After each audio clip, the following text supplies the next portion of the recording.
Yo soy un médico tradicional.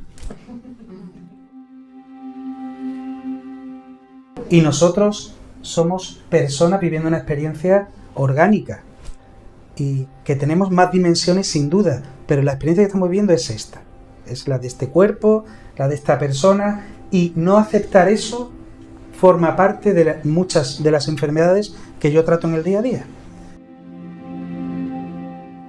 Yo creo que el proceso de estar aquí no es aprender nada, es vivir. Y una vez que vives, puedes empezar a aprender. Pero si estás muerto, ¿qué mierda vas a aprender?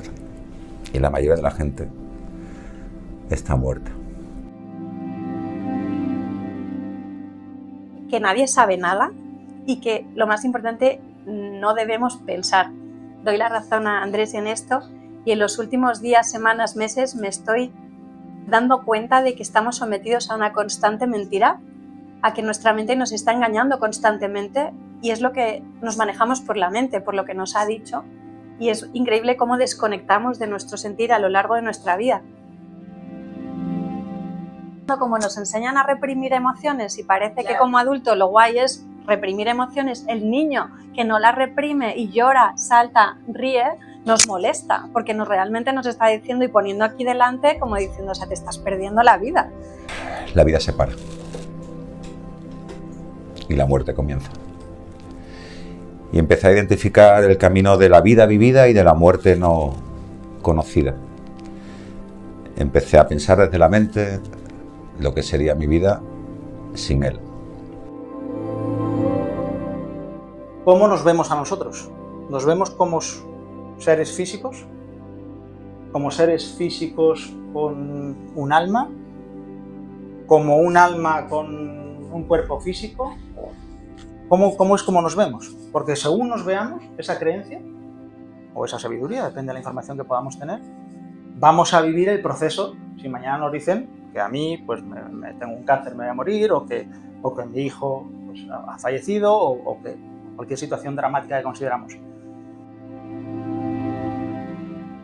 Entonces, si somos capaces de entender que somos mucho más que un cuerpo, pero que somos ese cuerpo también, pues viviremos la experiencia completa.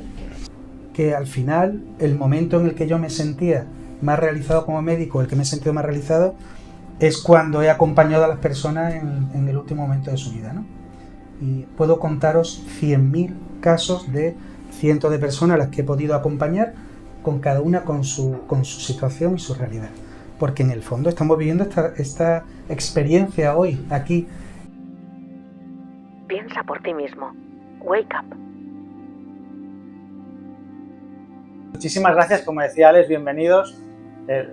Siempre digo lo mismo, me dice Alex, por favor no te enrolles, pero me voy a enrollar igual con la presentación, para contar, sobre todo hoy, que hay muchas caras nuevas, cuál es el propósito, no nuestro, sino de la vida, de que estemos aquí reunidos. Y el propósito no es otro que intentar abordar temas que a nosotros en el día a día nos quitan la paz. De una manera u otra nos hace que no estemos bien. Esta ya es, no sé, ya llevamos unas cuantas charlas, hemos hablado de la culpa, hemos hablado de la aceptación, de las creencias, del perdón. A la próxima hablaremos del sentido de la vida, y en esta, aprovechando, Rocío ha estado ya varias veces, aprovechando, mil gracias a Andrés y a Miguel, ahora los presento, que han venido desde Málaga, han llegado hace 2 horas en el AVE. Su experiencia, pues vamos a abordar una temática que es muy conflictiva, efectivamente, y como es cómo vivimos el duelo, la pérdida de seres queridos, el duelo en general, ¿no? Pero bueno, lo vamos a centrar un poquillo en la pérdida de seres queridos. Y como siempre digo, no venimos a enseñar nada, porque no somos maestros de nada, o somos todos maestros y todos somos estudiantes en este curso de la vida que estamos viviendo. El objetivo con el que empezaron estas charlas es compartir, que podamos crecer todos, que entre todos nos ayudemos, y por eso no me gustaría, entre comillas, con perdón, el que pareciera algo dogmático, en absoluto. Intentar compartir lo que podemos vivir, aprender, lo que sabemos más o menos, y que sea un espacio en el que nos sintamos a gusto, podamos preguntar, podamos reflexionar y que nos sirva para nuestro crecimiento y vivir de forma con más alegría, menos sufrimiento. Está bien. Como presentación. Te cortaré un par de minutos. Me cortas un par de minutos. Bueno, Rocío la conocéis algunos. Para quien no la conozcáis, o si te quieres presentar, Rocío, aparte de tener yo la inmensa correspondencia de ser padrino junto con Irene, de su hija pequeña, Rocío está aquí hoy y nos va a hablar como madre de su experiencia personal con su segundo hijo. No adelanto más, algunos ya lo conocéis, ha escrito un libro sobre ello, cómo afrontar una situación que para la mayoría de nosotros sería muy difícil. Andrés es un escalón más todavía. Andrés, gracias por venir, viene de Málaga, es de Málaga, tuvo la experiencia, que yo sé que para muchos de aquí es muy difícil, de ver cómo su hijo decidía cambiar de plano antes de lo que consideramos normal. Con 9 años, Luis, con un cáncer, pues cambió de vida, y el testimonio de Andrés, cómo lo lleva, cómo lo vive.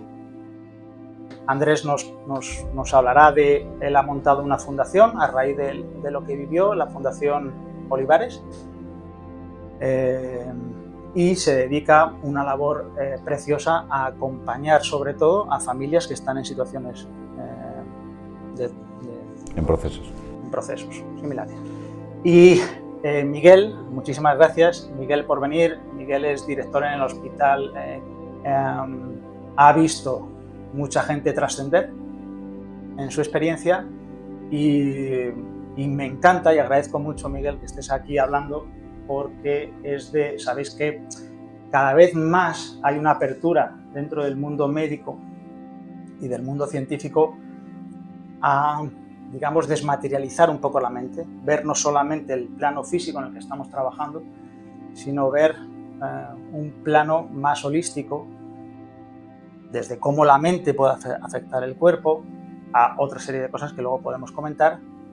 Y Miguel es una de las personas más evolucionadas, diría yo, en el mundo de la medicina, de esta medicina integrativa, de tratar el ser humano no solamente como un cuerpo físico, sino como un cuerpo físico, un cuerpo emocional, un cuerpo mental y un cuerpo espiritual, obviamente. Así que muchísimas gracias, Miguel. Bueno, pues esto es el comienzo. No he dicho, perdón, Rocío es directora de la Fundación Bertín Osborne. Y se dedican a trabajar mucho con niños, Con familias y con niños de todo tipo de discapacidad. Que considerar, y como siempre decimos, esto es un espejo, ¿no? Que nos veamos cómo pensamos, cuál es nuestro sistema de creencias, con qué gafas vemos la vida. La primera que diría es cómo nos vemos a nosotros. ¿Nos vemos como seres físicos? ¿Como seres físicos con un alma? ¿Como un alma con un cuerpo físico? ¿Cómo es como nos vemos? Porque según nos veamos, esa creencia o esa sabiduría, depende de la información que podamos tener, vamos a vivir el proceso. Si mañana nos dicen que a mí pues me tengo un cáncer, me voy a morir, o que mi hijo pues, ha fallecido, o que cualquier situación dramática que consideramos. Si yo considero que es solamente un cuerpo físico, pues lo normal es que sufra mucho, porque ese cuerpo físico se va. O como dice Gerardo, el maestro Gerardo, que sabéis que es mi gran referente, al menos pierde la forma, ¿no? Desde un punto de vista físico, lo que perdemos es la forma en la que nuestros átomos están compuestos. Pero si yo pienso que somos un cuerpo físico y que se muere, y por supuesto ya si es la única vida que voy a vivir, etcétera, si esa es mi creencia, pues o sufro mucho o paso olímpicamente, pero esa persona ya no vuelve. Si pienso que soy un cuerpo físico, pero a lo mejor tengo un alma, pues me puedo agarrar a una esperanza de decir, bueno, si hay un alma, pues a lo mejor no se muere. no se muere lo que yo considero que es, ¿no? Y si considero que es un alma, que simplemente estás teniendo una experiencia física, como también se puede trabajar desde un punto de vista más empírico, ¿no? Si eso es verdad o no, se puede hablar de cómo mirar eso si fuera así. Si fuéramos un alma, si realmente yo me veo a mí, yo por ejemplo hablo en primera persona, yo no tengo duda que yo soy un alma, que todos somos un alma. Pues, y yo puedo contar luego casos personales, puedo contar mi caso más directo de pérdidas de familiares en primer grado. Yo tengo claro que soy un alma, con lo cual yo veo la muerte como un cambio de esta realidad que hoy con mis sentidos estoy viendo, pero no como algo que se acaba, no como algo que se va. Imaginemos que la ciencia te demostrara que somos un alma realmente y que estás encarnando en un cuerpo físico, teniendo una experiencia física, que puedes seguir teniendo una sucesión de experiencias, que vas a venir aquí, que esto es un proceso de aprendizaje, que tuviéramos esa seguridad. ¿Cómo veríamos en ese escenario, si fuera así, la muerte de alguien? Y que en el otro plano donde estás, mientras estás viviendo aquí, por ejemplo, estuvieras súper bien. ¿Lo veríamos, o sea, sufriríamos algo menos? ¿Lo veríamos diferente? Y me puede decir, bueno, eso es una creencia. Bueno, sí, también es una creencia pensar lo contrario. Yo no lo sé. Si lo viéramos así, si fuera seguro que esto es simplemente un tránsito de lo que somos, el alma encarnando en un cuerpo físico, ¿nos ayudaría a vivirlo mejor? Bueno, pues es una creencia. Veamos cómo trabajan en nosotros esas creencias, cómo las somatizamos. No me quiero enrollar más, luego seguimos hablando de cómo seguir viendo estos eventos de una manera diferente, cuáles son nuestras creencias, para dar paso ahora a que, como queráis. Como siempre, esto va sin guión. Si en cualquier momento alguno quiere intervenir, como ahora tenemos el micrófono, es mucho más fácil. Quizás, con permiso, Rocío, dejamos a los que han venido nuevos. Si quieres, Andrés, tú comentarnos cómo has aprendido o qué te ha enseñado tu hijo, ¿no? ¿Cómo lo viví? Muchas gracias, Iñaki, por gracias, permitirme estar aquí hoy entre vosotros. Bueno, pues fue hace ya unos años. Un tío normal en una ciudad preciosa como Málaga, empresario, queriéndome comer el mundo, hasta que un día mi hijo con 7 años llegó a casa con 39 de fiebre. Bueno, pues no le das importancia. Médico, Dalsia, Piretal, resfriado, algo normal en el cole, pero aquello duró más de la cuenta. Y al 5.º día pues le vieron una manchita en el pecho, que la llaman petequia, que es algo muy característico de la leucemia. Bueno, cuando fuimos al hospital hicieron 20.000 pruebas, análisis y nos dijeron, oye, creo que deberíamos de dejar a tu hijo en observación porque vemos unas células en sangre que queremos analizar. Se me paralizó la vida en aquel momento. No tenía todavía diagnóstico, pero se me paralizó todo. Porque inmediatamente identifiqué aquellas células con leucemia. Recuerdo que él se tuvo que quedar en el hospital, yo fui a casa a recoger algunas cosas y no podía dar un paso. Recuerdo que llamé a mi padre y le dije, papi, necesito que me recojas del taxi porque creo que no voy a poder bajar de él. Al 5.º día, pues nos metieron en una sala y nos dijeron, tu hijo tiene leucemia. Todavía no sabemos el apellido. Las leucemias tienen apellidos. En este caso era linfoblástica aguda tipo T. Y la vida se para. Y la muerte comienza. Y empecé a identificar el camino de la vida vivida y de la muerte no conocida. Empecé a pensar desde la mente lo que sería mi vida sin él. Porque inmediatamente identificamos un diagnóstico como es el cáncer con una muerte. Una muerte de un niño de 7 años con el que una semana antes jugaba en el jardín de casa con sus 2 hermanas. Disfrutábamos de una vida normal y corriente como la de cualquiera de vosotros. Una estructura familiar, una empresa que funcionaba, salud, dinero, alegría, sonrisas, amigos, fiestas, deporte. Pero algo estaba haciendo mal. Algo estaba haciendo mal. Y es verdad que yo con 16 daba charlas de amor y no recuerdo por qué. Y con 18 me iba al Cotolengo a estar con los ancianos en lugar de irme de copas y meterle mano a todo lo que se meneaba. Y No, era un tío raro, pero me gustaba lo que hacía. Pasaba mucho tiempo con mi padre porque lo echaba mucho de menos. Con 19 me convertí en empresario y me volví loco.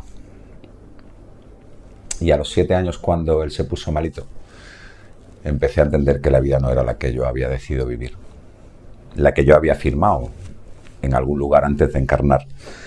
Es verdad que tenía un chorro de cláusulas preciosas que cuando llegas a este plano se te olvidan, y a pesar de que abajo él firma y te dejo el libre albedrío, como que ese albedrío lo obviamos y decidimos caminar un camino, con todo el respeto del mundo, equivocadamente equivocado. Durante ese año fue curioso porque es verdad que el primer día lloré, el segundo lloré, el tercero lloré, pero hubo un momento que cambié el llanto por sonrisas. De hecho, parte de la familia se preguntaba si me había dado un golpe en la pared o porque estaba todo el día de risas, entrando en habitaciones de otros niños, siempre de broma, con un carácter. Y fui entendiendo que no era yo, que era él. Que con 7 años él empezó a enseñarme una manera de caminar, de transitar en este plano. En algunos momentos me llamaba y teníamos una relación muy especial. En aquel entonces, ahora la seguimos teniendo de diferente manera. Y, papá, ven, que te voy a contar. Y empezó a llevarme a un mundo espiritual que me empezó a apasionar. Papá, esta noche ha venido Jesús a verme. Y además venía con la Virgen María. Pues, tío, ¿y qué te ha dicho? Pues me ha dicho que lo estoy haciendo fenomenal, que si seguimos así esto va a salir estupendamente bien. Y yo salía de aquella habitación dando gracias porque supuestamente el mensaje era que mi hijo se iba a salvar, ¿no? En otra ocasión, papá, mira que estaba a los pies de una pirámide y empecé a subir y cuando llegué arriba había un cofre y me dieron una llave y lo abrí y una luz inmensa y lo vi todo y yo esa luz la identificaba con esa supuesta salvación que como padre desde algún lugar no aceptaba que su hijo fuera camino de la muerte. Porque al poquito tiempo ya me dijeron que, bueno, a los 6 meses en concreto, que él tenía una leucemia refractaria y que hiciésemos lo que hiciésemos, que casi con toda seguridad, él se iba a marchar.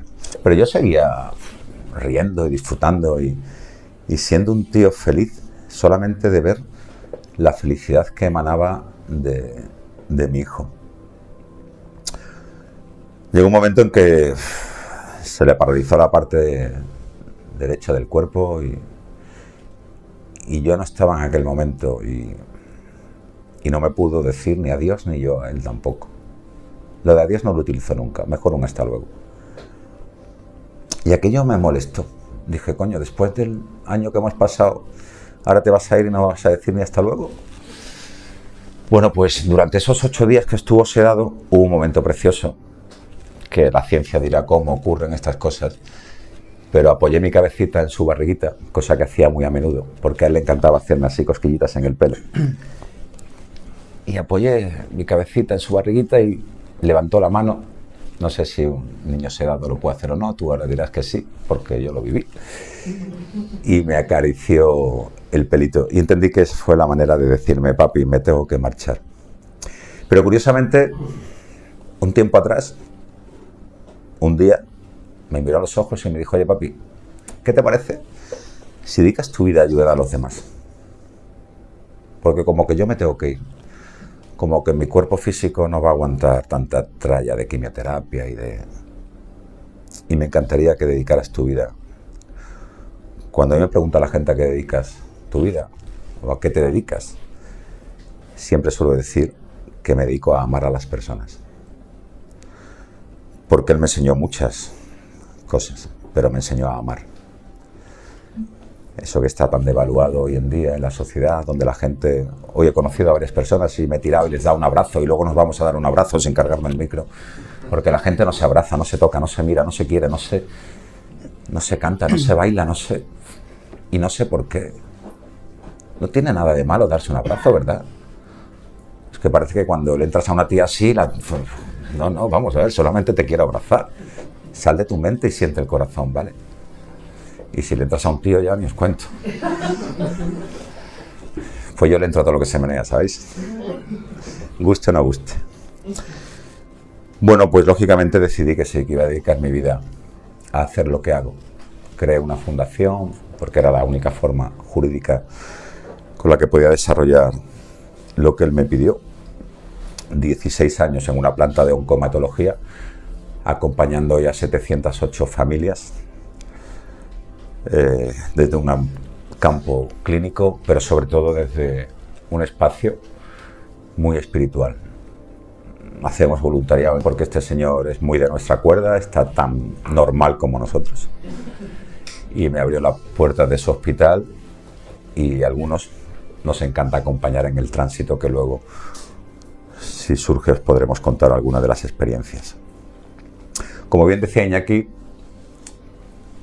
yo no soy maestro de nada. Yo os transmito mi experiencia de vida y mi verdad, que es la mía, la de cada uno de vosotros y de vosotras. Si sois capaces de encontrarla sin que se os muera un hijo, a mí me encantaría. Porque mucha gente se pasa la vida entera en esta vida muerta, muerta, muerta, no, lo siguiente. Y entonces tenemos que reencarnar muchas veces, porque es verdad que el proceso que estamos aquí es de aprendizaje, como dicen ya muchos. Yo creo que el proceso de estar aquí no es aprender nada, es vivir. Y una vez que vives, puedes empezar a aprender. Pero si estás muerto, ¿qué mierda vas a aprender? Y la mayoría de la gente está muerta. Y desde mi verdad os puedo contar que no lloré la marcha de mi hijo hasta mucho, mucho después, en concreto 15 años. Gracias a esta personita que tengo a mi lado, que un día, por las circunstancias de la vida, viendo una película en la que había un guiño a mi hijo, de Paco Arango, Fundación Aladina, que me imagino que lo conoceréis. Paco y yo tenemos una relación muy estrecha, nos conocimos aquí en el Niño Jesús. Pues a los 15 años pude llorar aquello que no lloré desde el minuto en el que se fue. Pero lo que sí hice, y es lo que os puedo transmitir, por si alguna vez os pasa o no os pasa, lo que sí le doy a mi hijo cada día son las gracias. Para mí la palabra que hace que yo sea el tío más feliz del mundo, teniendo un hijo muerto sin morir, es el agradecimiento. Porque yo he llegado muchas noches a mi casa y a lo mejor lo he buscado detrás del sofá, en el armario, en el jardín, con las hermanas, y lo llamaba y evidentemente él no estaba desde... Me enseñó a sentirlo sin esa presencia física. Y yo llego a casa y vivo solo y noto palmaditas aquí y ocurren cosas. Y sé que desde allá arriba nos dicen muchas cosas, y entre ellos Luis. Pero el agradecimiento es lo que hace que yo cada día sonría. Porque gracias a él, hoy soy quien soy. Porque no sabía quién era. Y antes hablaba más. Hay algunos coach que durante un fin de semana nos ofrecen la posibilidad de encontrar nuestra mejor versión. Y yo les pregunto, bueno, ¿y esta gente que va a tus retiros saben que son una versión? Si estoy cansado de dar conferencias, de hecho también se lo decía a Iñaki, el martes estaba en Barcelona delante de 350 personas y les pregunté, ¿sabéis quién sois? Y nadie contesta. Cuando hago esa pregunta delante de la gente, nadie es capaz de contestar quién es. Porque parecemos arbolitos de Navidad. Soy Andrés, soy empresario, soy padre, soy hijo, soy abuelo, soy tío, soy... O sea, etiquetas, etiquetas. ¿De verdad pensáis que sois una etiqueta? ¿O una de las muchas etiquetas que esta sociedad os ha puesto? El agradecimiento ya no solo por la muerte de un hijo, y mi madre con 82, cada vez que me subo a un escenario y lo digo, se pone las manos en la cabeza. ¿Cómo puedes decir que lo más bonito que te ha ocurrido en tu vida es que se te haya muerto un hijo? Pues veréis, la doy porque para empezar mi hijo no está muerto. Yo desde que él se marchó sigo hablando en presente de él, tiene 25 años, tengo una hija que vive en Ginebra, otra que vive en Madrid y mi hijo que vive en el cielo.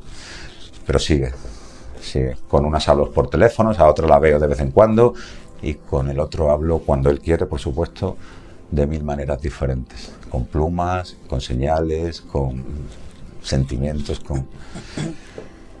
Y claro que somos alma, Iñaki, claro que somos alma.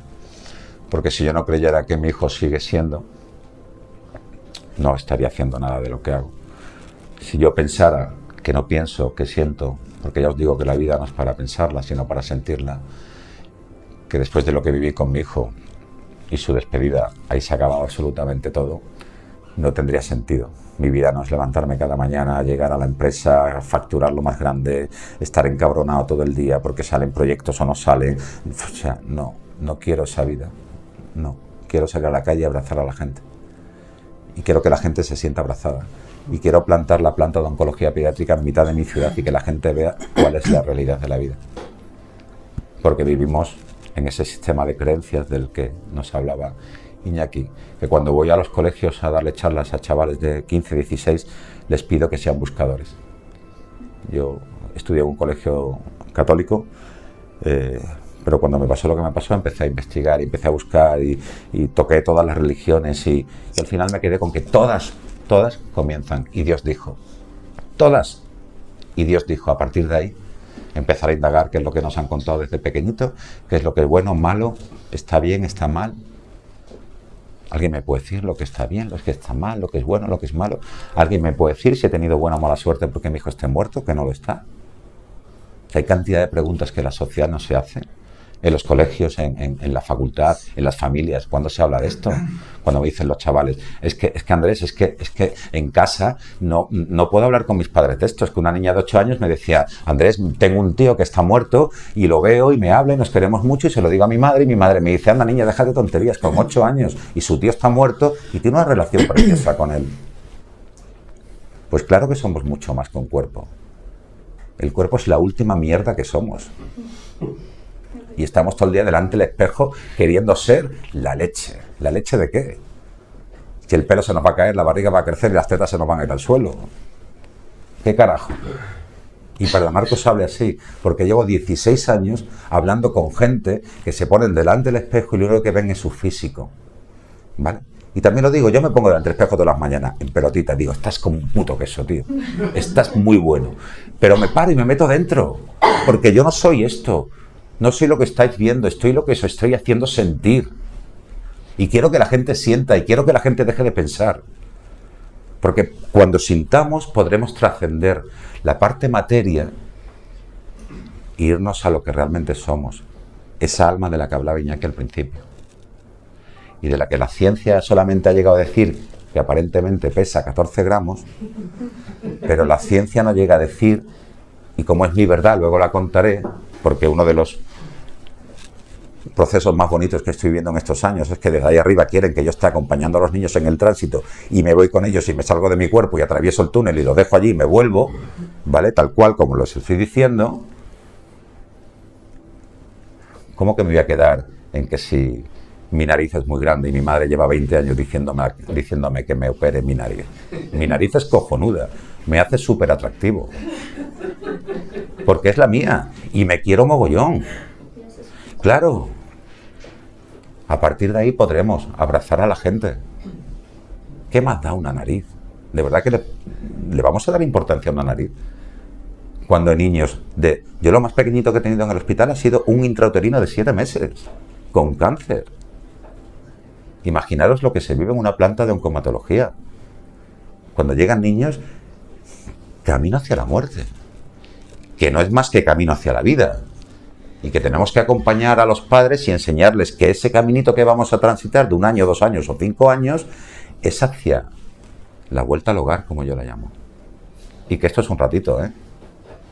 Que yo siempre lo digo, yo voy esta mañana al hospital, estoy con un enano y llego por la tarde y ya no está y se ha acabado. Y en ese intermedio me voy a mi casa a ver cómo me queda la nariz. Tiene tela, ¿eh? Pues nada, ya he terminado. Muchas gracias. Sí, porque es que a mí se me va. Entonces, como estoy viendo que no me cortas... No, gracias, porque muchas veces es muy difícil hablar. Depende de los tabús que tengamos, de los miedos que tengamos, de nuestras experiencias personales, ¿no? Y contar como lo cuentas, pues es muy de agradecer y ojalá pueda ayudar a muchas personas, seguro que sí. Y has dicho una cosa que aprovecho para hacer un inciso. Decía un maestro que la verdad nunca se enseña, la verdad se vive. Todos tenemos que vivir nuestras experiencias y aprendemos solo con la experiencia. Y me imagino que tu verdad, Miguel, es muchas verdades que has visto en el hospital tanto tiempo, ¿no? Sí. Bueno, ¿Cómo lo ves tú desde los dos planos? Un poco... Voy a relajar un poco, machos, que dejan. Joder, Sobrecogido. Mira que lo he escuchado veces. Es mi médico, la semana que viene me quiere meter en quirófano, que yo no sé si es que me quiere dejar allí listo. Es imbatible, o sea, ya todo el que habla después ya no puede decir. Venga, ya. Bueno, primero encantado de estar con vosotros y nada, a ver, quiero relajar un poco tal, ¿no? Os voy a contar cómo he llegado aquí. Me interesa mucho contaros y creo que os puede gustar, ¿no? Porque esta mañana estaba escuchando un podcast que hablaba de lo que pensaba Jung o lo que escribió Jung en un libro acerca de lo que él llama sincronicidad, ¿no? Y cómo estar abierto a la vida de esa forma, porque él quería entender por qué un día una paciente le estaba hablando acerca de que había soñado con un escarabajo de oro que le habían regalado, y en ese momento entró en la consulta un escarabajo de oro, ¿no? Dorado, ¿no? Entonces, yo he llegado aquí porque un día estaba desayunando en casa y me salió un vídeo de una plataforma que se llama Wake Up, que yo no sabía lo que era eso, y hablaba además este señor. Casualidad. Y le hago un pantallazo y digo, te estoy viendo. Estoy desayunando contigo, cariño. Y él, pues hablamos tal, vamos a comer, y vino a casa a cenar a los 2 días. Eso fue un domingo y vino el martes, vinieron Rocío y Andrés, y ese día hablando, a los 2 minutos de hablar, pues le digo, pues mira, estaba escuchando un vídeo de Gonzalo Rodríguez Fraile, y ella sacó el teléfono, hizo así y dice, espera, que el viernes comemos con Gonzalo. Y en esa comida estaba Iñaki. Y entonces estuvimos hablando un rato, oye, pues tienes que venir a Madrid, que hacemos tal, y estoy aquí. Entonces, eso, hay gente que le puede parecer que son una sucesión de cosas que el azar y que el universo nos trae. Pues para mí es un regalo que me ha permitido, después de ver la plataforma de Alex, que Andrés estuviera ahí, que conociera a Rocío, como Gonzalo me introdujo a Iñaki, y hoy puedo estar aquí hablando con vosotros, que es un regalo, ¿no? Entonces, esta mañana yo estaba, también se lo he contado, es que me hace mucha gracia todo esto, ¿no? Estaba en el hospital, hemos hecho una plataforma de simulación para entrenar a médicos, enfermeros.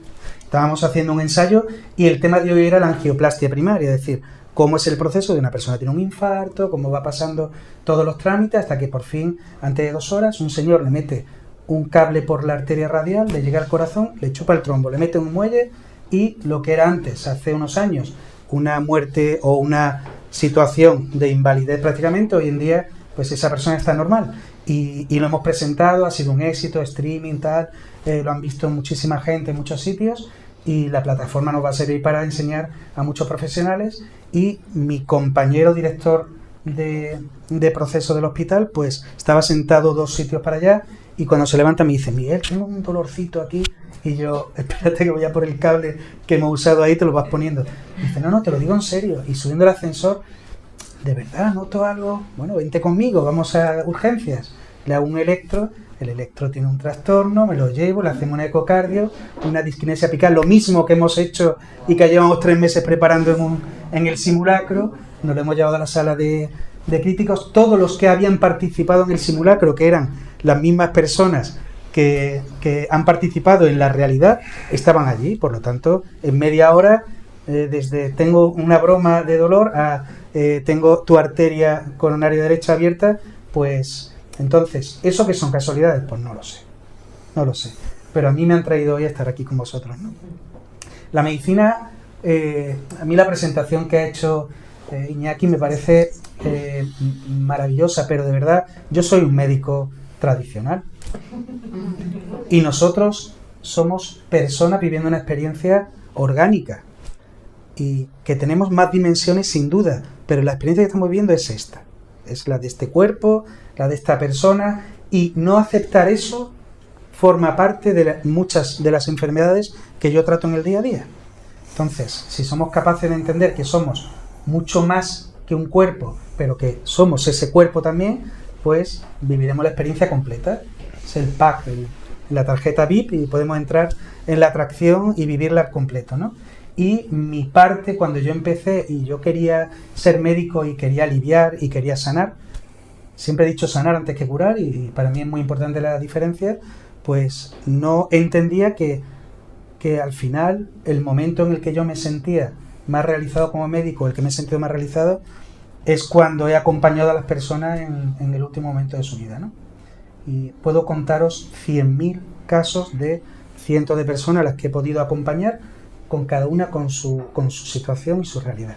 Porque en el fondo estamos viviendo esta experiencia hoy, aquí, y cuando llegue el momento de irnos, que nadie lo sabe, a mi compañero de ahí estaba claro que no era hoy, no, porque si no, no habría pasado todo esto, ¿no? Yo creo que al final, como el tiempo, muchas veces pensando, digo, como el tiempo no es lineal, probablemente sus guías o quien sea se ha encargado de montar todo este tinglado que llevamos 3 meses preparando para que estuviera todo el equipo preparado para que lo trataran este señor, porque no se tenía que ir, ¿no?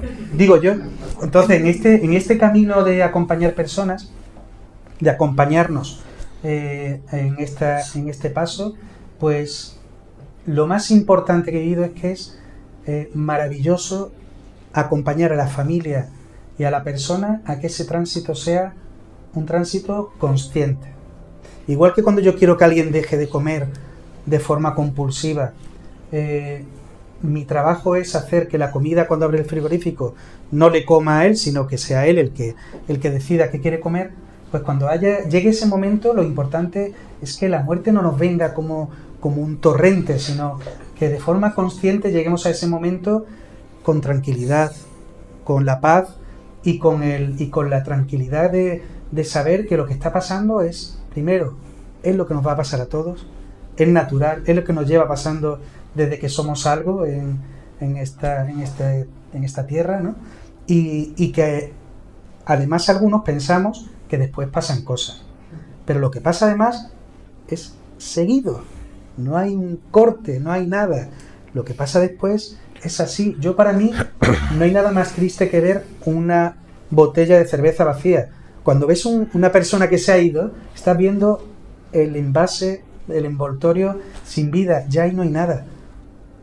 Cuando me pongo yo, no sé si sabéis que cuando acompañas a un proceso, a una persona que fallece, pues hay que ver que la persona realmente ha fallecido por distintas formas. Entonces, solo estar presente cuando ya la persona se ha ido, acompaño a la familia fuera un momento, le cuento un poco cómo ha sido, le transmito toda la paz que puedo en cuanto al proceso, lo bien que lo han hecho, porque intento decirles qué importante es que le hablen, qué importante es que le cojan la mano, porque yo no sé si notan algo, siempre les digo lo mismo, ¿no? Pero ¿y sí?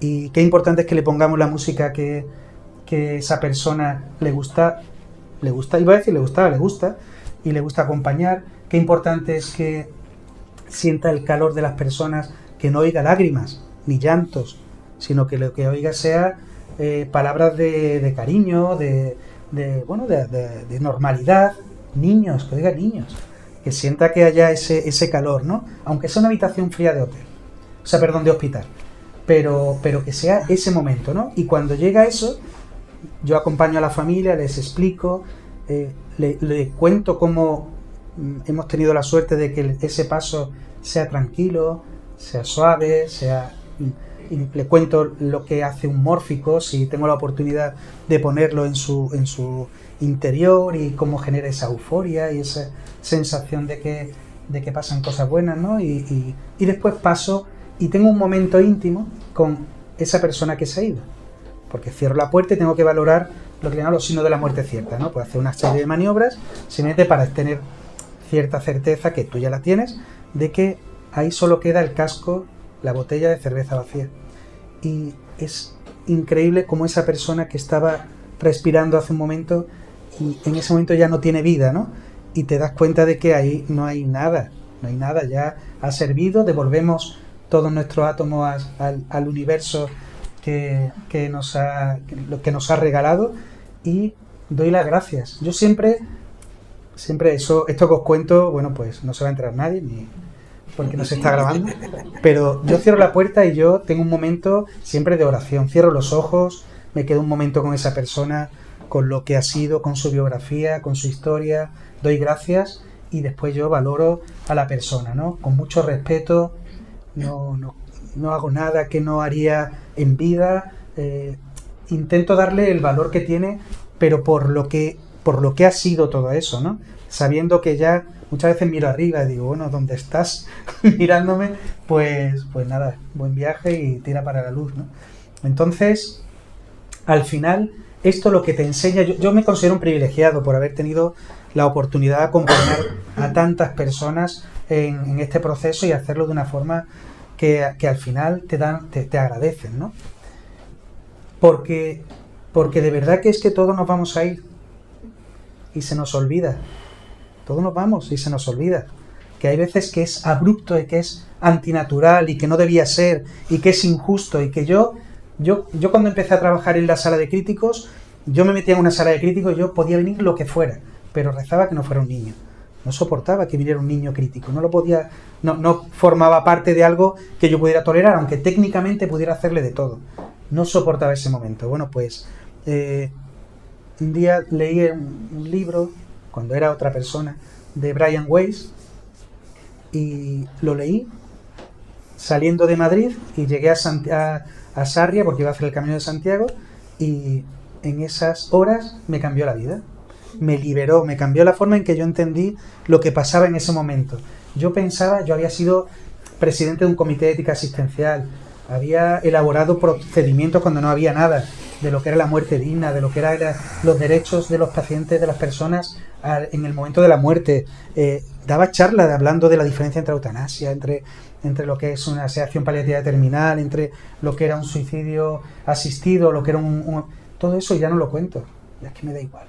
Porque al final el momento ahora es que después de leer ese libro, que es un cuento o no, pero lo que sí me liberó, porque vi mucha verdad en que ese tránsito, ese momento que vamos a vivir todos, es un momento de liberación, es un momento de amor, es un momento de reencuentro.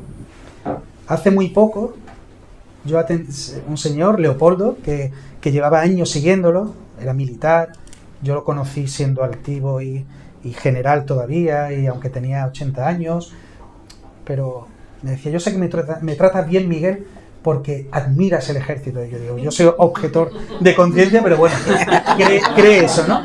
Y Leopoldo era así.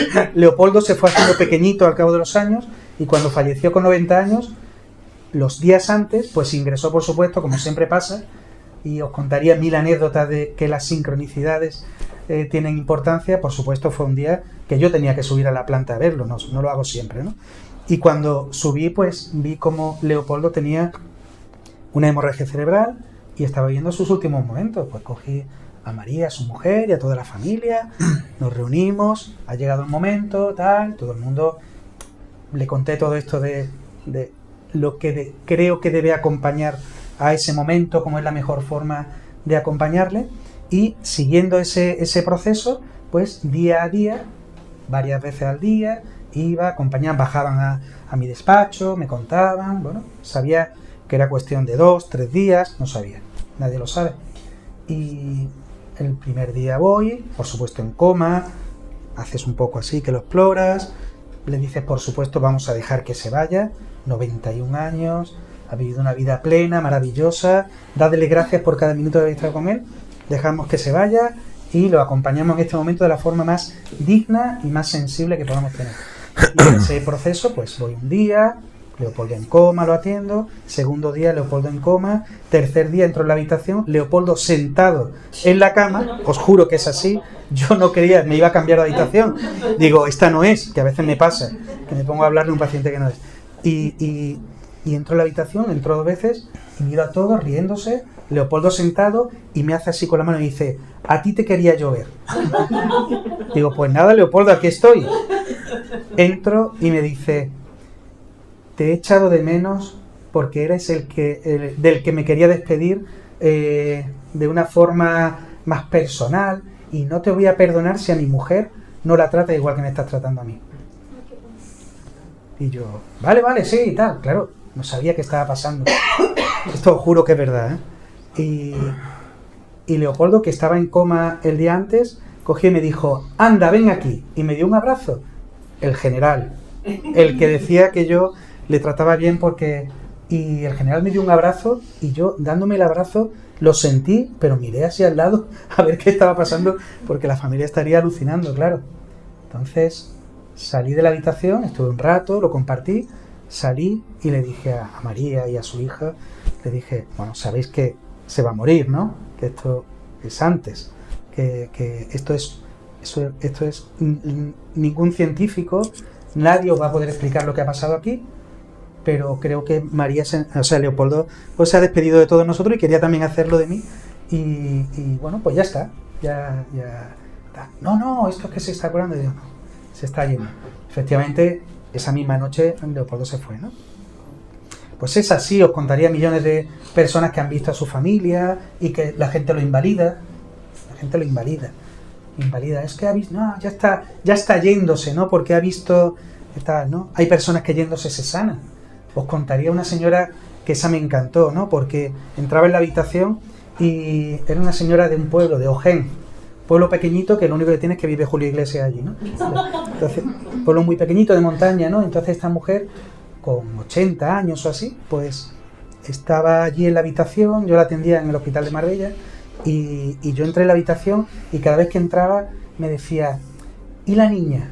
Y yo, ¿qué niña? No, la niña está por ahí, porque si la ves, cuídala mucho, que los lobos se la van a comer, y que cuide y tal, y me empieza a hablar de que cuide a los cerditos, pero que... Y yo decía, pobrecita, está delirando y tal, pero era un delirio coherente porque al día siguiente me volvía a preguntar por la niña, me preguntaba que si había visto cómo estaba cuidando, y oye, ve con ella y dile por favor de mi parte que quiero que...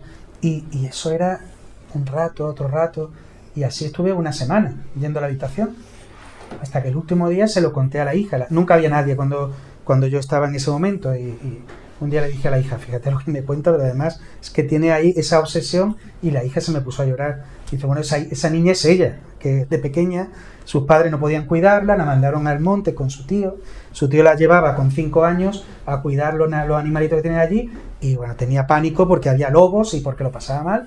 Dice, ella está encontrándose con eso. Bueno, pues, ¿qué pasa ahí? No lo sé, pero me pareció tan bonito, tan bello cómo estaba sanando, cómo me pedía a mí que cuidara a esa niña que era ella, ¿no? Es decir, ¿qué pasa en todo eso? Nunca encontraré la ciencia. Entonces cuando decía, él es alguien que ve la medicina como una integración, no, yo tengo la certeza de que la medicina que hago es maravillosa.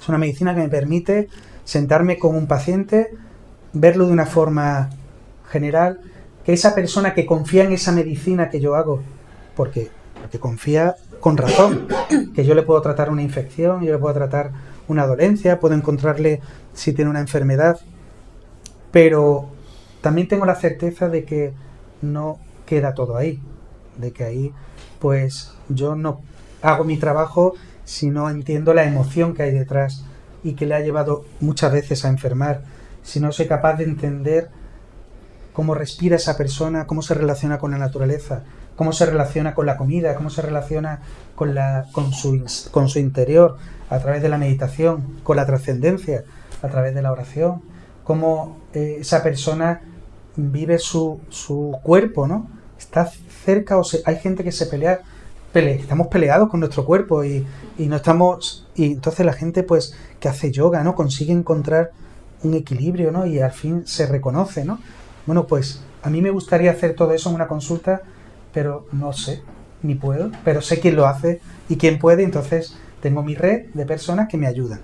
Entonces cuando se va esa persona yo le llamo y esa persona tiene a alguien que le ayuda desde terapias bioemocionales, desde un paradigma, desde la meditación, y siempre tengo algún recurso, alguien que me va a ayudar y que forma parte de esa red, ¿no? Porque y con esto acabo porque hay cosas como lo de una persona maravillosa que un día atendí, que me pidieron, por supuesto una sincronicidad, yo no tenía que ir, me pidieron que fuera a verla, venga, se ha quedado ahí un paciente suelto, era una chica de 30 y tantos años que venía con un dolor abdominal terrible, la estuve viendo, la exploré, pedí pruebas, todo normal, a los 3 días se fue, a la semana me llama, Miguel, no puedo, sigo con el dolor, vente, le repito todas las pruebas, ni un indicio, digo, ya lo que nos queda es hacer una laparoscopia diagnóstica, meternos y ver si hay algo dentro.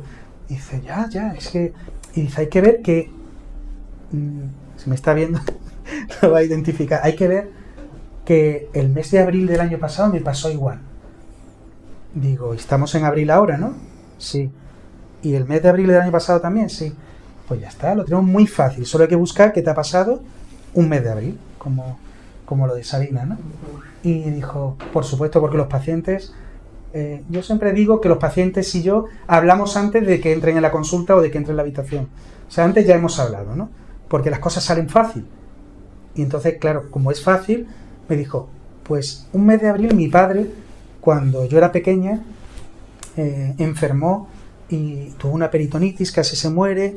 Para mí fue de las cosas más terribles que he vivido en mi vida. Y claro, pues ahora que lo dices, y eso, la peritonitis da dolor de abdomen. Sí, claro. ¿Y qué edad tenía tu padre cuando...?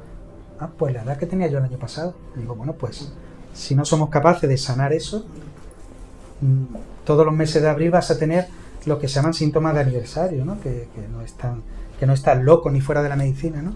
Entonces, ¿eso es algo esotérico o solo es algo que no conocemos todavía, que no comprendemos y que no hemos sabido integrar? Pues creo que ese es el camino, ¿no? Y ese es el camino en el que estoy haciendo mi proceso, en el que tengo mi red, en el que tengo todo lo que estamos haciendo, en el que intento ayudar a la gente a sanar, no a curar, a sanar y a acompañar en ese camino pues al otro paso, que no es una cosa abrupta, que cuando nos morimos es todo muy fácil y muy continuo. Dejamos de respirar, se nos apaga, porque me lo cuentan los pacientes.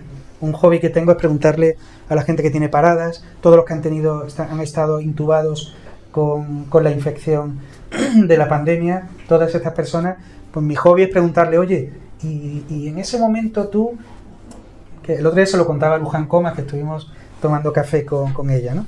Y le contaba mi hobby de, oye, ¿has tenido alguna experiencia o algo? Y te cuentan cosas chulísimas, ¿no? Te cuentan cosas que son verdad. No sé qué verdad, pero son verdad. Y de hecho vamos a hacer cosas con Luján para ir recogiendo de una forma medio científica, pues también, como están haciendo ya ellos, todo lo que pasa en ese momento, ¿no? Muchas gracias. Y córtame, ¿no? Yo me pido, si tengo una enfermedad terminal, ir allí a despedirme contigo. Nos moriremos en la cola, porque... Ahí, cogiendo el numerito para morirse. Sí, hombre.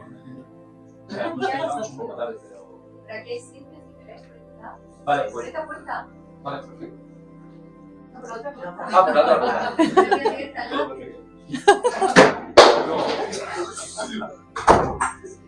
Está perfecto. Para cortar.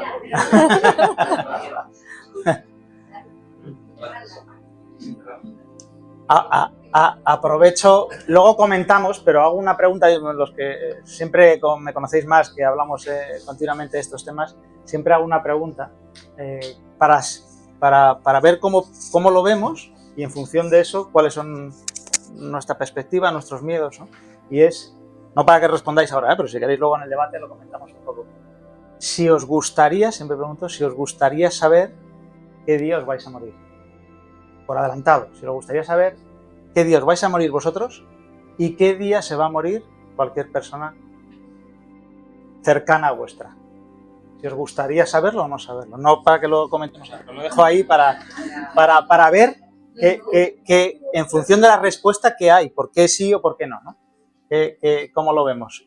Bueno, Rocío. Yo perdona, con eso que tú dices, no hay nada peor que eso que se ha hecho mucho de decirle a las personas lo que le queda de vida.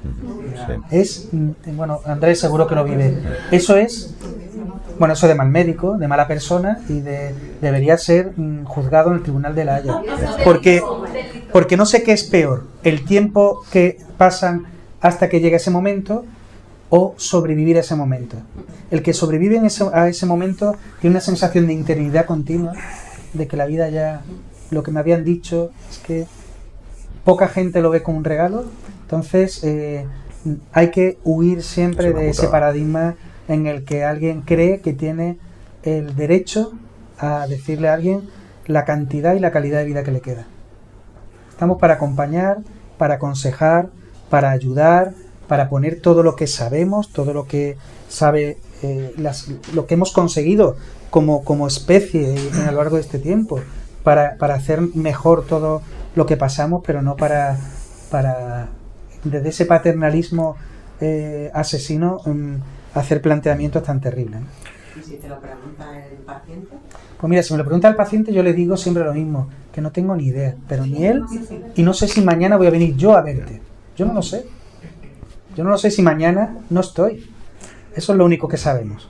Pero vamos, si a alguno de vosotros le va a tocar esta tarde, aprovechad que está Miguel, ¿vale? No, yo ya hoy el cupo lo he cubierto ya, con mi compañero. Por si acaso. Ya hoy uno. Pero es verdad, Miguel, que hay mucho diagnóstico erróneo y que se han dado casos de te queda un día de vida, 2 días de vida y llevan 20 años viviendo, 30 años viviendo. Y ese... A ver, Hay mucho médico capullo, con todo el cariño del mundo. Ya está. No, pero con toda la mejor intención, a lo mejor. Sí, sí, sí, ¿no? pero bueno. Pero que precisamente es que somos, ¿no? Y no somos una máquina que... somos máquinas orgánicas que estadísticamente podemos decir, oye, este cáncer de esófago sobrevive un 5% al cabo de 5 años. Eso no es nada, porque no son un 5% de Migueles que tienen el mismo cáncer de esófago en el mismo estadio que lo dejamos vivir 5 años, ¿no? A lo mejor a los Migueles con esa edad, con esa situación y con ese cáncer, si los cogemos a todos 5 años, pues todos sobreviven. Es decir, hacemos falacias y son falacias con las que jugamos. Entonces, hoy en día, sinceramente, desde la oncología y sobre todo de los cuidados paliativos, nadie se atreve a hacer ese tipo de afirmaciones. Pero es verdad que los pacientes lo piden pronóstico. Bueno, tú puedes decir simplemente, oye, para esto ya no hay más, no he inventado nada. Y bueno, vamos a tomarlo como que vamos a ir reevaluándolo en las próximas semanas y vamos viendo. Y mientras estés bien, vive, ¿no? Y haz todo lo que te apetece hacer. Oye, si tienes cosas que solucionar, pues yo también las tengo que solucionar. Pero al final el momento no lo podemos decidir ni podemos trasladar al paciente algo que no va con él. Su experiencia vital, y no porque haya errores en el diagnóstico, sino porque nadie tiene derecho a mediatizar tanto la vida de una persona. Miguel, y porque nadie lo sabe, yo he tenido niños desahuciados que hoy están jugando con sus hermanos y niños que tienen un pronóstico fantástico y ya no están. O sea, que la medicina y la ciencia llega hasta un punto, pero atreverse a decirle a unos padres, tu hijo va a durar 3 días, o sea, es un atrevimiento, es mucho atrevimiento. Pero Tu alma sí sabe cuándo viene y cuándo se va, pero claro. Hay un par de pelis ahora que he visto hace poco que hablaban de un hipotético momento en el que la ciencia demostrara que hay vida después de la muerte. No sé si la has podido ver. Una era de Robert Redford y otra era una road movie también, pero el planteamiento de base era chulo, ¿no? Era, oye, hemos demostrado científicamente que te mueres y pasa algo. Y las 2 películas contaban que lo primero que pasaba es que se suicidaba mucho la gente. Se suicidaba, bueno, no pasa nada, me voy a ir, ¿no? Entonces, si supiéramos qué nos va a pasar, qué día nos vamos a ir, probablemente perderíamos muchos días pensando en que ese día no íbamos a ir. Totalmente. Si lo ves como algo negativo. Me parece mucho más bello Pero llegar a cada día pensando que puede ser el último y que es el primero también.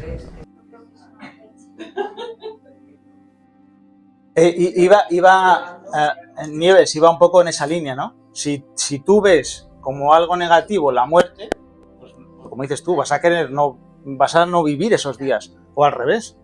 O si realmente tú aprecias, que es una de las cosas que me gustaría hablar, con la muerte de alguien, la despedida de esa persona, qué regalo es poder despedirte de una persona. Y que no mañana se muera en un accidente de tráfico y no te ha despedido. O tú, despedirte tú y hacer las cosas y decir a la gente lo que le quieres o lo que sea, ¿no? Que no se quede ahí. ¿Cuántas regresiones se saben? ¿Cuántas cosas se han hecho? Almas, entre comillas, errantes que se quedan porque no han podido organizar las cosas. Pues, bueno,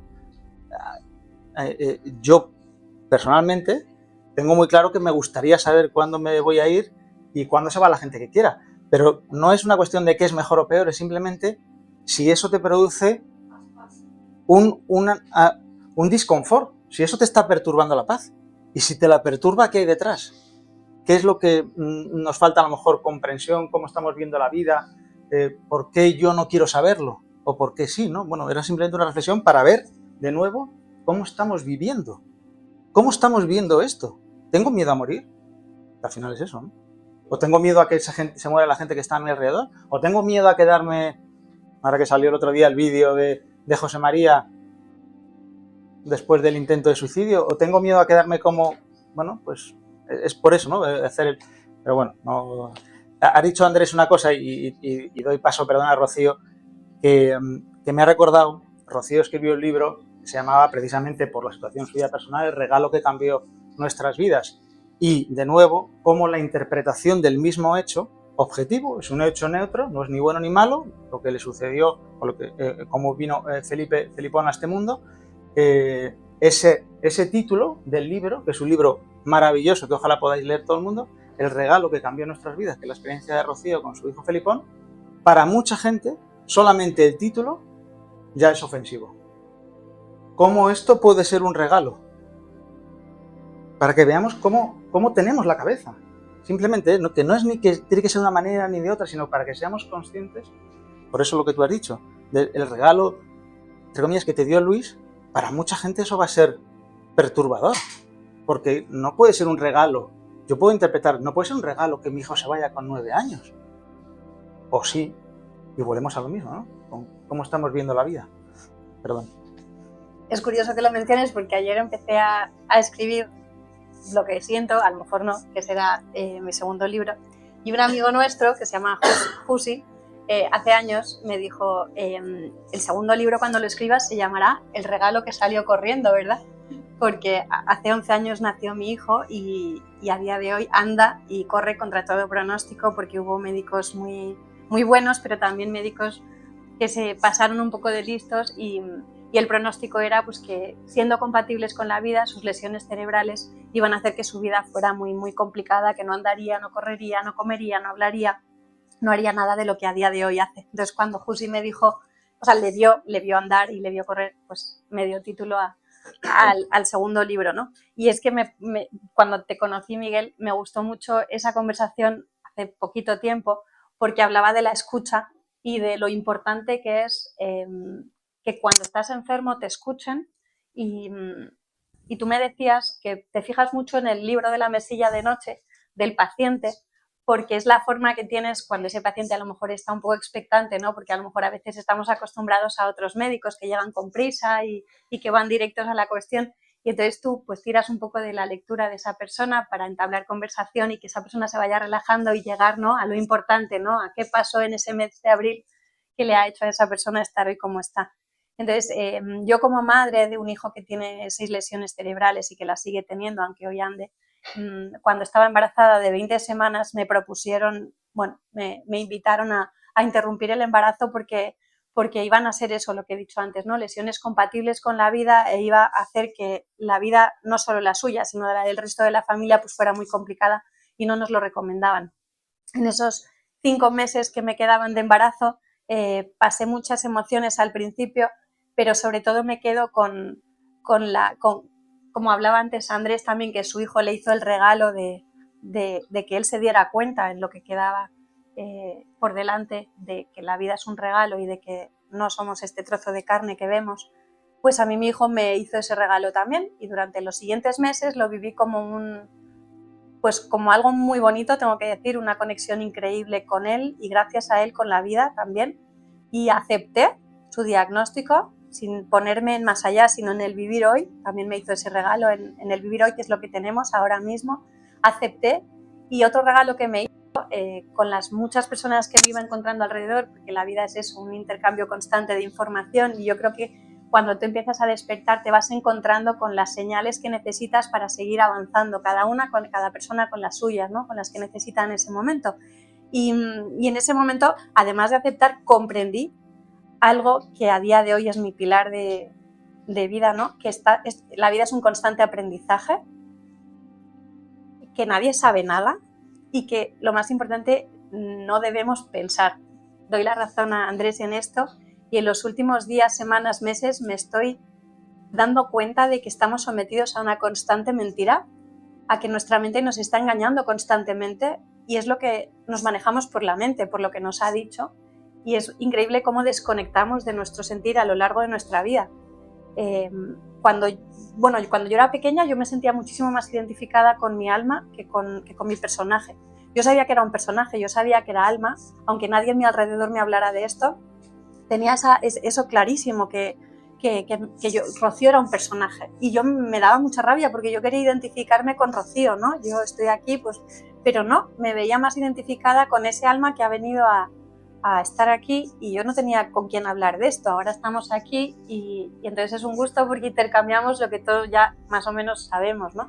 Pero mi lucha era arraigarme con mi personaje y en esa lucha pues me olvidé de sentir y me quise convertir en ese robot que todos acabamos siendo un poco, de no sentir, para hacer lo que otros quieren que hagamos, para no caer mal, para sentir el reconocimiento, para supuestamente ser felices y vamos perdiendo esa esencia, esa verdad de cuando éramos niños y nos vamos convirtiendo en ese adulto que nuestros padres nos obligan a ser porque de esa manera seremos como ellos. Pero ellos, ahora que yo soy madre y soy adulta, me doy cuenta de que con su mejor intención pues nos hicieron crecer demasiado deprisa hacia un horizonte que no es el adecuado y ahora nos toca desaprender lo que supuestamente teníamos que aprender. Entonces es curiosísimo cómo invertimos tiempo en algo que después pues nos sirve, porque nos sirve para estar donde estamos hoy, ¿no? Para saber que el sufrimiento es el camino, parece ser necesario para ser más sabios, pero es importante que despertemos rápido y que no tenga que irse un hijo o que te llegue un hijo con discapacidad, que ahora está bien, pero cuando me lo dijeron supuestamente no lo iba a estar. Entonces yo escribí ese libro cuando mi hijo todavía no estaba bien, ¿se entiende? O lo que entendemos por bien. Entonces no es que tenga más mérito, sino que yo comprendí en plenas crisis de epilepsia, comprendí en pleno momento malo o crítico, pues que estamos aquí para aprender, que esto es una escuela de almas al fin y al cabo, que todos somos iguales, que uno sabe más de una cosa, otro sabe más de otra, pero lo que a mí mi hijo me enseñó, igual que a Andrés, su hijo Luis, le enseña, o a Miguel en el hospital cada día le enseña a las personas que están enfermas, es que bueno, tenemos que darnos mucha prisa, está clarísimo, pero que tenemos una gran responsabilidad como seres humanos con identificarnos con ese alma y con tratar de ser humildes y de vivir un día a día lo más bonito posible. Porque estamos hablando hoy aquí de la muerte y de acompañar a otras personas y ya estamos hablando de sus últimos momentos en los que sabemos que vamos a morir o que estamos al lado de una persona que va a morir. Pero es una faena porque en realidad cada día que pasa es un día menos que tenemos en esta vida. O sea, no tenemos que esperar a que nos digan porque tiene una discapacidad nuestro hijo o porque nuestra madre o nuestro quien sea está enfermo y se va a morir en nada. Es que en realidad cada día descontamos. O sea, no sabemos si dentro de 10 minutos, lo mismo que estaba pasando esta mañana, yo voy a tener un infarto, me va a atropellar un coche o lo que sea, da igual. Entonces, ¿por qué esperar a que ocurra eso para acompañar a las personas que tenemos a nuestro alrededor desde el amor, desde la incondicionalidad, desde el mostrarle nuestro afecto, desde el hacerle el guiño cómplice de decirle, oye, que sabemos que en realidad no te vas a morir, sino que te vas a otro lado, ponerle música bonita, música que le guste? ¿Por qué esperar a ese momento? Y yo desde aquí digo, porque mi hijo vive y mi hijo no se ha ido, pero convivo con muchas madres, con muchos padres, con muchas familias desde ahora mi posición de directora en la fundación, ¿no? Y acompañamos a familias que tienen hijos con una discapacidad muy severa, con enfermedades raras, que puede que se mueran, puede que no. Entonces eso hace que esos niños que supuestamente iban a vivir 2 días, vivan 1 año, 2 años, 10 años, 15 años, 20 años, se conviertan en adultos y trasciendan a sus padres y queden con sus hermanos. Entonces, muchas veces en la discapacidad el duelo no es, de hecho es la mayoría de las veces, el duelo no es el momento en el que tu hijo muere, porque a lo mejor tu hijo no muere estando tú vivo. El duelo auténtico es cuando te dan el diagnóstico y te dicen que ese hijo que supuestamente viene a traerte alegría y viene sano y es niño o es niña, el duelo en la discapacidad se dice que es el momento del diagnóstico y el momento de verle la carita a ese niño y te das cuenta de que no es perfecto como se supone que entendemos que un niño debe ser perfecto, que tiene los ojos azules, que sonríe, que no sé qué, pues a lo mejor ese niño no es lo que entendemos por perfecto porque no vemos más allá y no somos capaces de ver lo que en realidad somos, que es ese alma, y es lo que mi hijo también vino a enseñarme, ¿no? Que ante un cuerpo estropeado, vamos a decir, y no perfecto, el alma de ese niño tiene la grandísima generosidad de despertarme. Y viene a despertarme y viene a decir, bueno, yo estoy aquí, yo estoy viviendo esta experiencia, a lo mejor me duele esto, no puedo andar, no puedo correr como otros niños, pero en su comunicación telepática, que la he vivido muchas veces, ahora habla, pero cuando no hablaba lo ha hecho todo mucho más tarde, y entonces me ha permitido como conectarme a esa esencia que os decía que de niños somos, y me ha regalado muchos momentos de conexión y me ha hablado. Él me ha hablado y me decía, mamá, no te preocupes por mi físico, no te preocupes, ¿no? Es un cuerpo estropeado, pero no te preocupes por él, que esto no es lo que importa, ¿no?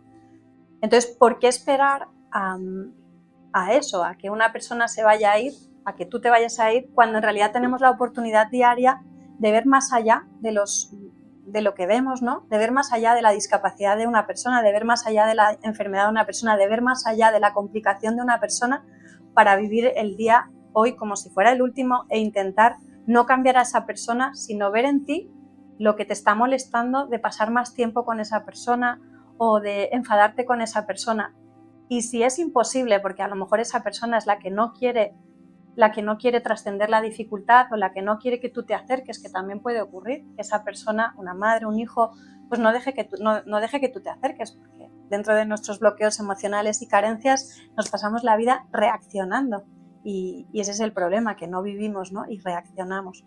Pues entonces intentar ir hacia adentro. Yo siempre digo a las familias, muchas veces estás al lado de una persona que no se puede mover y tú como madre de un niño con discapacidad o de un adulto con discapacidad o a lo mejor de tu madre que no se puede mover, tienes la oportunidad durante horas a su lado ahí sentada de ir hacia adentro, de estar en silencio y de sentir lo que esa persona a lo mejor necesita, ¿no? Entonces, pues, si te conectas de verdad con la vida y escuchas lo que la vida tiene que decirte a través de múltiples formas y maestros visibles e invisibles, pues siempre vas a recibir un mensaje, una señal de cómo acercarte a esa persona, de cómo esa persona necesita y ser humilde, ¿no? Y decir, bueno, me voy a bajar a lo mejor de lo que yo entiendo que esa persona necesita y voy a intentar acercarme a su forma, ¿no? Le quede poco tiempo de vida o le quede mucha, porque es eso, al final tenemos que vivir con nuestros hijos, intentar no pelearnos en casa, no gritar, porque a lo mejor tus hijos no tienen discapacidad física, pero tienen una discapacidad emocional brutal porque sus padres tienen esa misma discapacidad emocional y al final somos espejos y lo toman como referente y sus gritos son nuestros gritos, que no gritamos porque se entiende que un adulto no puede gritar, pero ese niño grita porque su padre quiere gritar y nos está mostrando algo que a lo mejor nosotros no somos capaces de hacer, ¿no? Entonces, si pasamos más tiempo con ese niño sin necesidad de que esté enfermo ni tenga discapacidad, si la tiene con más motivo, ¿no? Porque siempre vamos a ser su voz y su portavoz ante el mundo, pues tenemos la obligación de parar, de buscar la forma de estar, de ser, de sentir, de ser humildes, de saber que como adultos no tenemos la verdad absoluta ni muchísimo menos, que esos hijos al final son los que tienen la verdad más reciente en ellos y que nos tratan muchas veces de contar lo que es la vida, ¿no? Que la vida es esto y es lo que tenemos, lo que vemos, pero que si somos capaces de verdad de mirar más allá, vamos a ver muchas formas de seguir avanzando muy diferentes a las que hemos acostumbrado a practicar, ¿no? Entonces, bueno, la escucha, que me quedo muchísimo con Miguel, la escucha de la persona en el día a día, no hace falta que esperar a que se vaya a morir para vivir cada vez acercándonos un poquito más a ese momento de despedirnos de aquí e irnos al otro lado. Y el otro día también Miguel nos recomendaba una peli, a mí me gusta siempre hacer como apuntes prácticos, pero nos recomendaba una peli. Dos libros para recomendar. Pues es que la peli esta que vi, que me la recomendó Miguel y la vi y me encantó, que se llama Nuestro Hogar, canalizada por... Bueno, pues es brutal porque yo la vi con Andrés y dije, no puede ser que al otro lado nos llevemos ese apego, esa emoción emocional y una persona que aquí Es increíble. Sí, como te vayas enfadado, te vas enfadado. Es que como vivas enfadado Como aquí, no sé solo al enfado, ¿cómo es? no te puedes ir del todo. Pero es que una persona Sí, que vive enfadada aquí, una persona que vive con ese peso emocional enganchado o convive con personas que están enfadados o tú estás enfadado y no lo has identificado, es que te lo llevas. Y al otro lado, como no eres consciente, sigues en esa emoción hasta que por fin algo... Pero has hablado de los niños. No, es Es que brutal. te veo que te esperas. No, claro, pero es que esto ocurre muy al principio y me quedé impactada y digo, yo pensaba, no, que te vas, la luz, el túnel, porque yo nunca he creído en el infierno al otro lado. Yo pienso que el infierno es aquí, entre comillas, ¿no? Que aquí estamos, nos lo montamos muy mal y sufrimos todo aquí. Y cuando de repente ves que no es que te vayas al infierno, es que continúas con lo mismo que estás viviendo aquí, allí. El infierno es, Igual de para mí, jodido. cuando la gente que vuelve, cuando en mi hobby le pregunto a la gente qué ha sentido, qué ha visto cuando estaba intubado, ha tenido una parada cardíaca o algo, hay gente que lo pasa, en general, la experiencia siempre, y Andrés también lo contará, la experiencia siempre es bella, siempre es maravillosa, siempre paz, las palabras son paz, amor, belleza, no me quería ir, te hablan de nubes, te hablan de campos verdes, te hablan de entornos tal, pero hay gente que te habla de monstruos, Sí. que te habla de pelea, de lucha, de... Es que lo que no resolvamos aquí, y por eso estábamos hablando ahora, de intentar conseguir aquí la paz y no esperar al otro lado, en plan, ya allí descanso, lo que nos llevemos de aquí se conserva en el tránsito hasta poder llegar a esa nube. Yo lo veo simplemente pues como que Según esto, en el fondo pues la vivencia de la persona de ese momento tiene mucho que ver con la emoción que domina mi vida, ¿no? Y Yo quería comentar es así. que al final una emoción es un pensamiento. O sea, Vamos a usar la herramienta nueva. es un pensamiento, o sea, antes has tenido un pensamiento para sentir, entonces cualquier persona que esté metida en una emoción en bucle está muy en la mente. Entonces cuando tú trasciendes, siendo pues lo que habéis comentado todos, que estás en cuerpo físico, como decías tú, en que soy un cuerpo, te quedas ahí. Entonces lo que comentabas de los niños, que nosotras somos profesoras de educación infantil, es que esos niños son intuitivos. Sí. Y esos niños todavía no les hemos enseñado a pensar mal. Exacto. Y una discapacidad es un regalo, como dices tú. Yo tengo una sobrina también con una enfermedad rara y es que como no pueden pensar mal, pues te están transmitiendo eso que se nos ha olvidado. Exacto. Entonces al final los niños son sanar gratis. Sí, exactamente, total. ¿Sabes? Entonces te estaba escuchando y digo, me está encantando. Es que además nos están mostrando cómo nos enseñan a reprimir emociones y parece que como adulto lo guay es reprimir emociones. El niño que no las reprime y llora, salta, ríe, nos molesta porque realmente nos está diciendo y poniendo aquí delante como diciendo, o sea, te estás perdiendo la vida. Entonces nos molesta mucho y no queremos mirar, pero en realidad nos está haciendo el regalo hasta que deje de hacérnoslo porque crece. Y Pues cuando crece, ese es y nos empeñamos en estropearlo cuanto antes. Es terrible. Esto que comentas, gracias, va un poco ligado a lo que hemos hablado en otras charlas de si creemos que esto es casualidad, ¿no? Que es casualidad que venga Felipón con este regalo o no regalo según lo queramos ver, es casualidad que Luis se vaya o no se vaya, cómo vemos la vida, por qué nos pasan las cosas. Y al final, y ya lo hilo esto para la siguiente charla, sentido de la vida, ¿de qué va todo esto? ¿No? O sea, ¿por qué? O sea, ¿por qué? ¿Para qué vivimos? ¿Qué somos? ¿Por qué tenemos que pasar estas cosas? ¿O cuál es el sentido? Y aquí no están las respuestas, o estarán parcialmente las respuestas, pero nuestra respuesta a día de hoy, la que tengamos, es la que nos va a hacer funcionar de una manera o de otra, la que nos va a hacer sufrir más o nos va a hacer sufrir menos, como vivamos todo esto, ¿no? Y esto es un ejemplo más, o sea, no es un tema denso, porque al final es muy difícil que hoy nos sentemos todos aquí a hablar de la muerte y que no pase nada y que estemos felices, pero esto está en un contexto, esto es una... no, bueno, o salvo si algunos podemos tener las creencias, quien las tenga, de que solo vivimos una vida y que, oye, pues hay gente que lo vive así y nadie puede decir que no, que es una sola vida, me ha tocado así o asado, he tenido más suerte o menos suerte, creo que existe la suerte o que no existe la suerte, la justicia o la injusticia, me muero y, oye, pues lo que sea será y ya está. Bueno, pues es una forma de verlo. Esa persona que lo vive así, seguramente si a los 30 años piensa que es la única vida que va a vivir y tiene un accidente y se queda en silla de ruedas, pues va a sufrir mucho, creo. No sé, es simplemente que nos demos cuenta cómo las emociones y los pensamientos nos van a hacer que vivamos, mejor o peor, y que lo podemos cambiar y que lo podemos acelerar si nosotros lo pensamos. Si no nos quedamos solamente, creo, sujetos a lo que la vida nos trae, sino que nosotros nos adelantemos, que nosotros trabajemos, que nosotros hagamos por verlo de una manera mejor, que no nos quedemos anclados en nuestra forma de pensar. Si esa forma de pensar a mí me hace sufrir, si no me hace sufrir, maravilloso, pero si me hace sufrir, cambia. Intenta cambiar, por lo menos, intentemos cambiar lo que yo no esté aceptando que pase. Si yo mañana tengo un diagnóstico y voy a sufrir por ese diagnóstico, sé seguro que no estoy comprendiendo algo de qué va la vida. Pues ya sé dónde tengo que trabajar, trabajemos en eso. Porque la mente humana siempre quiere buscar el porqué, necesita entender para ver lo que le pasa. La teoría de Ellis es lo que está diciendo: pensamiento, emoción y conducta. Cuando tú tienes un pensamiento, por ejemplo, en este caso de muerte, decimos, pues ella, Rocío, se ha enterado a las 20 semanas de que ha muerto prácticamente el niño que se espera que sea un niño con unas capacidades X. Ella ya se está produciendo un duelo anticipado, pero al mismo tiempo creo, es una opinión personal, se trata de un duelo desautorizado en nuestra sociedad. Y seguramente el entorno le ha desautorizado su sufrimiento.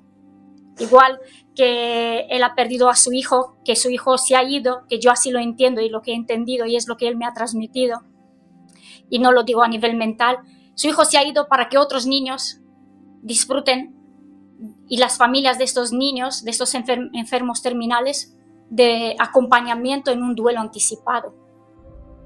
Si Luis no se iba a ir, la fundación de él no existía, y su personal no existía para acompañar a estas familias en el duelo anticipado, que se sufre muchas veces, creo que incluso peor que después de la muerte, de la partida de lo que es el cuerpo físico.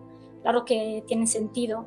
Bueno, digo, todo esto es una idea mía, la muerte, y por qué hay que estar en el agradecimiento, dar las gracias a Luis, que se ha ido, porque aparte de que se activan las redes neuronales que nos hacen más felices cuando vivimos en la gratitud, porque otros aprovechan esta partida. Que este ha sido su propósito de vida, no lo sabemos. Es lo que es mi opinión.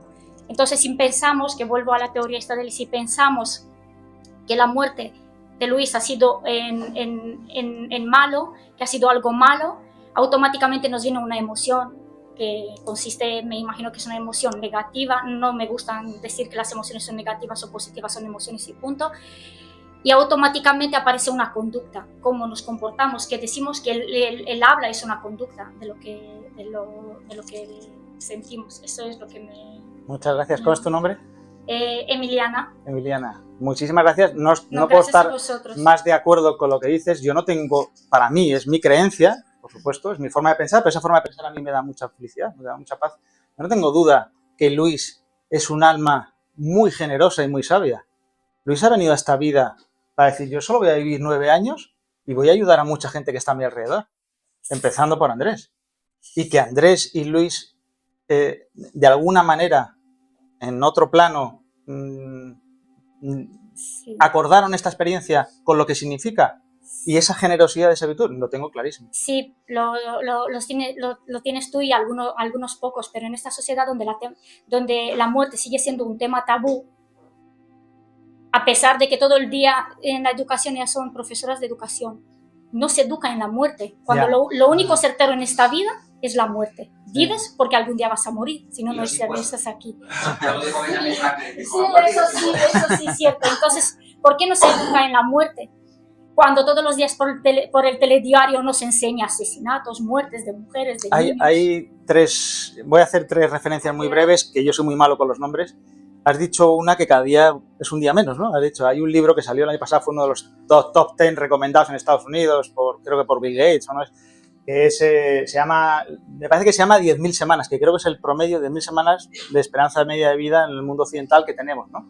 ¿Cuántas semanas te has consumido de ese regalo? De 10.000 que te han dado, ¿cuántas te quedan? ¿Cuántas te has chupado? Y las que te queden para ver si la estás aprovechando o no como media, a las 10.000 semanas.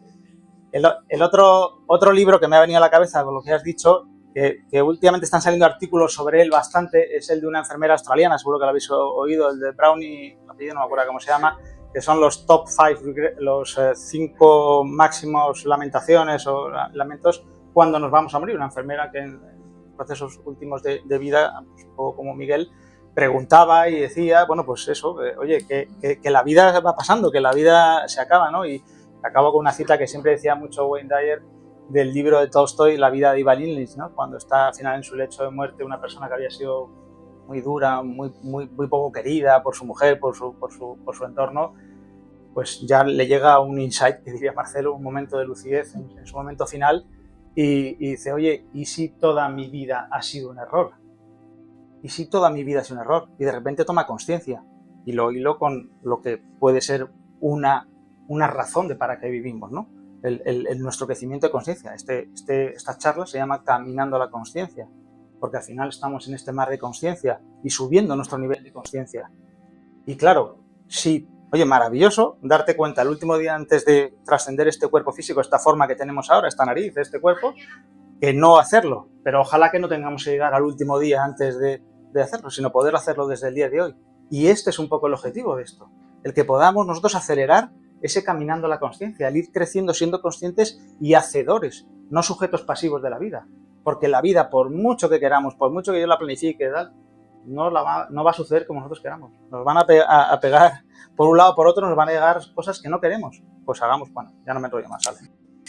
Me gustaría hacer una pequeña aportación con respecto a la pregunta de Iñaki, ¿no? Si a quienes les gustaría saber el día en que van a morir o de algún familiar, porque ahí estoy como en medio de los dos también, porque Miguel, el comentario que ha hecho, ¿no? De que nadie merece, es como si le dieras una sentencia de muerte al paciente. Entonces yo lo veía desde diferentes puntos, ¿no? Como paciente, por haber pasado por un cáncer de mama muy agresivo, que en teoría tenía 3 meses de vida.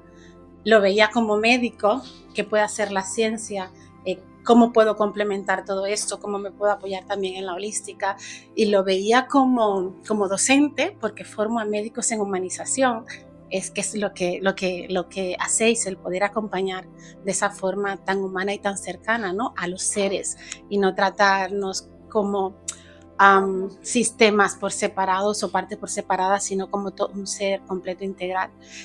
Y antes mi opinión era, además formaba eso, ¿no? Y luchaba por eso, porque los médicos no tuvieran que dar esa noticia, además a veces que se hace a quemarropa, o sea, de verlo directamente, pues te quedan 3 meses, 6 meses, 3 días de vida. A mí en muchas ocasiones también me tocó hacerlo y era como, esto es despiadado, no podemos hacerlo así.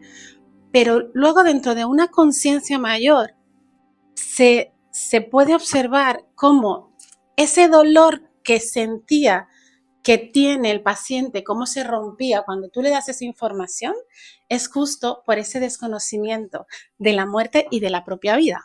Entonces si vivo en conciencia, voy a morir en conciencia. Entonces, de ahí lo importante de estar conectado con tu esencia, con qué has venido a hacer aquí, con lo bonito, con lo no bonito, que categorizamos tanto, pero que todo es para disfrutarlo, todo es una experiencia.